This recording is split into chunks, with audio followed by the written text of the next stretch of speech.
I'm Natalia Hepworth for BYU-Idaho Radio, and in the studio with me is Cherie Barton. She's an educator of 37 years, and she's also supported by National Geographic as she is one of their educators. She recently got back from a trip in July where she was in Peru for 3 weeks and the Amazon for 2 weeks, and she was an educational lead for the Global Alliance for Integrative Learning, or GALE, as it's also known. She just does cool things. Let's just keep it short. She does amazing things with education. She's bringing back things for her students here in Rexburg to learn. And we wanted to have her in today to just share some of her experiences with us. So welcome. Thank you. Thank you for having me. Absolutely. I didn't say all of your other fun titles, but she's also a wife and a grandma and a mom and all these other wonderful things. But I love that on top of everything else, you still have just this passion for opening your mind to what the world has to offer. Where did that come from? I think curiosity is something that can either be encouraged and it can be squashed. Unfortunately, in today's education system, I often see students whose curiosity are kind of being beaten out of them because they're used to filling in the blanks. And I don't know, I think it probably goes back to being a child and just having a lot of time to explore with my family on the beach in California or alongside my dad in the wood shop, or I don't know. I've always been curious and wondering how things work and where things lead to. Well, keep being curious because it takes you to some pretty cool places. Well, let's talk a little bit about GALE and how you got involved. It's kind of a wild story. We were talking earlier, and you have connections all over the world. So why don't you tell us about how you got involved with this specific excursion? So as a National Geographic educator, in 2020, I was paired up with a National Geographic explorer. Her name is Rosa Vasquez, and she's just amazing. And she was working on getting her doctorate at the University of Michigan at the time. And Rosa graduated from the campus in Peru where they were holding the 2024 conference, and it's called Newton College. And when they were starting to prepare for this, they reached out to Rosa and invited her to come and help with the education portion for this conference. And Rosa so kindly brought me along board. So I'm just grateful to know Rosa. Yeah, she's amazing. And I'm so grateful that she invited you too, so you can come back and tell us all the cool things. But let's just talk a little bit about GALE. So it's the Global Alliance for Innovative Learning. It's a progressive confederation of 8 schools that are geographically dispersed and practice educational principles and ideas. And you also essentially said that they like environmental learning. They want to put their students in the experience so that they can have that hands-on learning, which is very unique. And they also get to learn cross-culturally as well. It was so wonderful because part of the week-long conference, each school had about an hour and a half to do what they call a cultural offering. And they brought their culture, and sometimes it was dancing, sometimes it was singing, sometimes it was playing games. But we got a taste of India and Australia and Peru, and oh my goodness, my mind went blank. That's okay. I mean, it's reminiscent of our International Folk Dance Festival that we used to have here every summer. Yes. It's so, and that was one of the students' favorite parts. I mean, I know being in the Amazon just blew all of our minds. But when we asked for their takeaways at the end, some of the boys from Africa said, we were so grateful that we got to be in the dorms with the boys from Peru and get to know more about what it's like for the Peruvian school students, and then vice versa. So just a lot of that downtime being together with students from different cultures was just a treasure. Yeah, what a unique melting pot that you got to experience. So why don't you tell us a little bit about your job duties while you were down there? Great. So we actually started working on this a year and a half before the event. A lot of planning goes into a week-long day and night event, travel and lodging and a lot of other things. My main role was to be the educational lead. So our focus was sustainability, and we were trying to look at the Amazon through different lenses. We invited different educators and National Geographic explorers to come and represent geology and chemistry. And BYU-Idaho professor came with us and did entomology, Dan Taylor. So he traveled with me to the Amazon, and we looked at the Amazon through multiple lenses so that students could see how they are so interconnected. Interconnectedness is all around us. You and I, like we have these connections with each other, and plants and animals and ecosystems do as well. So my job was to get all of the key people there to help the kids explore in different ways. Wow, that's quite amazing. Well, I love that you had a biblical tie-in to the way that the Amazon was waking up and the way that you described that. It just gave me chills. Will you tell us a little bit about that? When people ask me what my favorite part of the Amazon was, well, on one particular evening, we got to hike out to this lake. So we were along the Tambopata River, and there's a lake near the Tambopata River called Lake Sachevakayak. So we slept at night in the jungle in a tent. The rest of the time we were in these little cabanas, but we were in a tent in the jungle, and we woke up at 4:30 in the morning so we could get out on the canoes and get out onto Lake Sachevakayak in the dark before the sunrise. And the students were amazingly respectful of that reverent time and space. So we're sitting in our kayaks and our canoes. We're sitting in our canoes and just watching the sun start to peek, just barely peek through the trees. And at the very first start of the sunrise, the howler monkeys started to just howl, roar. I mean, it's like a roar. I've heard howler monkeys on TV, but in person, it just permeates your whole body. And then they would subside, and then another animal, I think it was the parrots, started, and then another animal, then the frogs would chime in, and they just kind of woke up layer on layer. And as the sun was rising and the light was starting to fill the earth, I just thought of the creation in the Bible. And I know the creation in the Bible was different things being created on different days, but it was almost like I got to view the creation of the Amazon layer by layer as the jungle woke up. It was just something that you can't really put words to. You have to experience it. It would be really hard to explain adequately what that felt like. But it was my special day. Oh, it sounds so amazing. And it just gives me chills listening to you. Just hearing nature's music, you experiencing that. And I can tell that you felt very connected with nature in that moment. Yes, it felt like Amazon is such a natural ecosystem for us to feel one with nature. At first, I was a little intimidated, to be honest with you. We arrived early, and we asked the guides at the camp who were busily getting ready for the conference, can we go into the jungle by ourselves? Is it safe? What should we stay? I can't believe you asked that. Well, we didn't want to sit around. We wanted to get in there and get going. And so they said yes, and they told us the only thing they told us to be worried about was getting lost. Because they said it's so dense that if you get lost and people come to look for you and they're hollering your name, you might not hear them. So we definitely went on well-charted trails and stuck to one trail. And we were able to explore on our own. That was also a special day. Just being in God's majesty and some of his most beautiful creations in such quiet. Yeah. Wow. It sounds cinematic. I'm a little jealous, I have to admit. Let's go. I'll back next summer with you. Take me with you. That would be so wonderful. Yes, we got this. No, I mean, what pearls did you bring back to share with your students here in Rexburg? It was really interesting watching. I mean, I guess there's so many. I could think of some from the Amazon and some from the experience with the students and some from my own personal experiences being in a new place that I'd never been in before.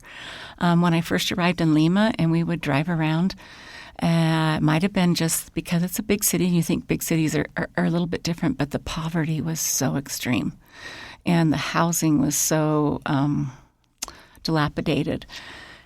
And I've just felt like the people around the world all live so differently and in different ways. And it was humbling, and it was also inspiring to see how happy they were. So that was one of my takeaways. And I've been studying about global needs with my students this year, and I think that really helped me prepare and launch into that. The takeaway with the students is just to allow my kids to have some downtime. that downtime that they had, I mean, you create the setting, you create the space, and you create some intentions. Because just like idle downtime's not a good idea as a teacher. But you create that space and you create that opportunity and set those intentions. And then once in a while, you just let them be together. Those were some of the students' most favorite experiences, and I think is what built lifelong friends. Lifelong friends.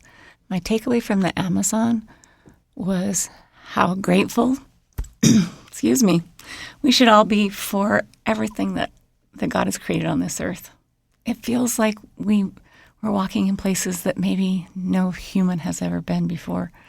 I'm sure they have, but it was so pristine and so beautiful that I just was amazed at how everything has a purpose and everything is intricately connected. So I hope I can create that same reverence for God's creations with my students and with my grandchildren. Right. I think it helps us appreciate how intentional the Lord is. Yes. Yes. Very cool that you got to experience that. I mean, you've been to a lot of really cool places, just in general. Would you say the Amazon is at least in the top 5? Well, for a young girl who grew up not traveling at all with her parents and never being on an airplane until I was an adult, you would think that I wouldn't have had these opportunities. But thanks to my association with National Geographic, I have had a few cool experiences. Yeah. Tell me about your nonprofit. What's Your Wild? So as we were preparing for the Gale Conference, I brought in another National Geographic educator. Her name is Leanna Brew, and she's amazing. She teaches high school science, and I just knew her talents would be so appreciated with this preparing for this experience because the Gale Conference was high school students in Peru. And as we were doing this, we thought, what if we wanted to do more? You know, this might not be the end of the story. So we started a nonprofit called What's Your Wild? And it took us a long time to come up with something as simple as a name because we wanted it to be very flexible, that maybe your wild is dancing. Maybe your wild is helping with water scarcity around the world. Maybe your wild is sustainability of the Amazon. There's just lots of ways that we hope we can take this in the future if the opportunities arise. Wow. So cool. Well, yeah, go ahead. One more thing. Please. I also want to tell you that just creating that awareness in that space with the students that came to the Gale Conference are tomorrow's global stewards. And they created a greater awareness for these pristine, beautiful places. The Amazon, some people call it the lungs of the earth. More oxygen is created there than almost anywhere. And shortly after we left, there have been huge fires in the Amazon, unheard of, unrecorded fires that have been happening. And all of the students our website has a private forum, and the students have been noticing and talking and writing to each other and being concerned about that. And just creating global stewards is just a beautiful part of experiential-based learning, expeditionary-based learning. Sorry, I got to say that again. It's a beautiful part in what we call expeditionary-based learning. Very interesting.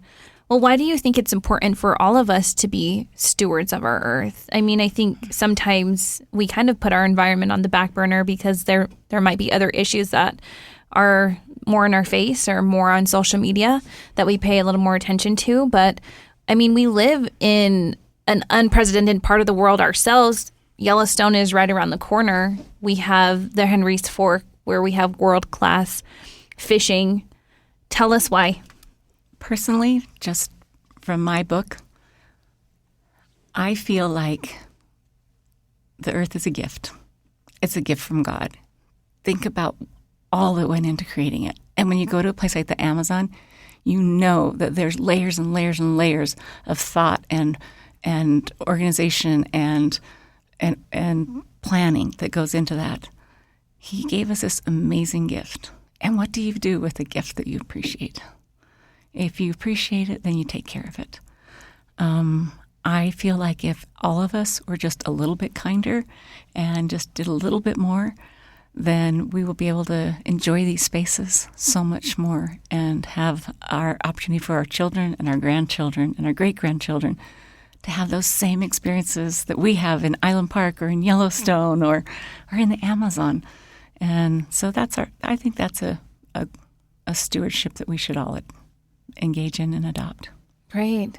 And that's something that you are also teaching your students here in town, here in Rexburg. Yeah, I hope so. I think you're doing a fantastic job. I hope so. Tell us about your day job. Well, I've worked for Madison School District for 27 years and had an opportunity to do a lot of this exploration with Madison students. And 2 years ago, I transferred to Sugar Salem Junior High, and I teach math. And I also teach a class called Geo-Inquiry, which is a student-led global experience where we try – sorry, that was wrong. I also teach Geo-Inquiry, which is a program scaffolded by National Geographic where we invite students to look at the world and say, what is it, why is it there, and why should I care?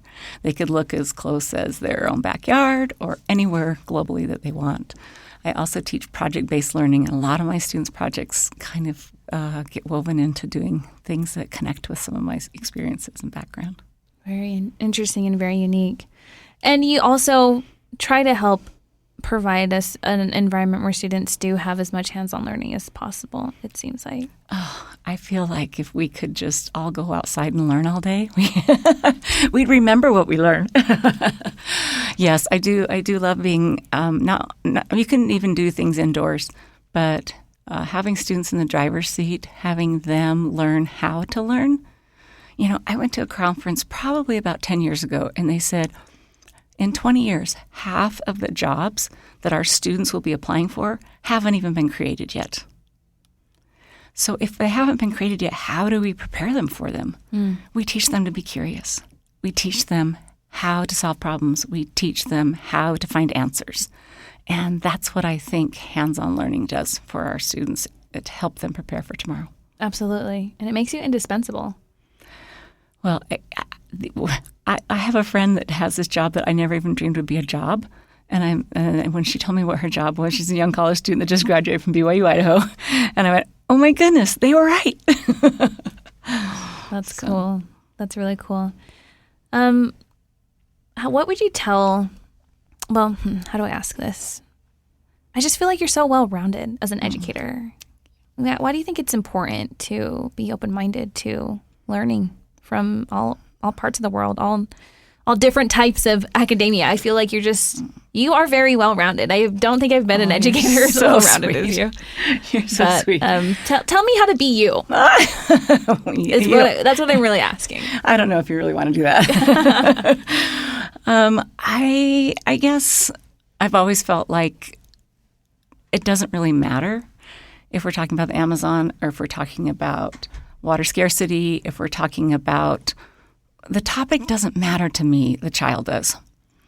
And so that's always been my philosophy, is that it doesn't matter if I'm teaching math, doesn't matter if I'm teaching English. I'm not teaching math, I'm teaching children. I love that. And so that's what I try and keep in mind, is that we're looking at the child, not the subject. If the subject weaves into it, great. If not, I want to build children. That's cool. What do you want your students to take away from learning from you? Like, what is one lesson that you would have all of your students pull from your instruction? To not put limits on yourself. I never, ever would have dreamed, even 15 years ago, that I would have had the experiences that I've had in the last 15 years. And most people nearing retirement can often start winding down. I feel like I'm just winding up. And when I retire, I want to take classes at BYU-Idaho and learn more. I just feel like just don't ever close the door. Keep dreaming. Keep thinking, what if? And just don't put a limit on yourself. Wonderful. Where can people learn more about What's Your Wild or any of the other organizations that you've mentioned today on our podcast? Well, National Geographic has lots of resources for educators that are free, and you don't have to be a National Geographic educator in order to access them. So I would encourage teachers of any topic to just Google National Geographic Education and Resources. And they do have classes for teachers where you can become a certified educator, but you do not need to be a certified educator to access their work. You can see more about our mission of What's Your Wild on whatsyourwild.org. And if you have another wild idea of another wild experience, let me know.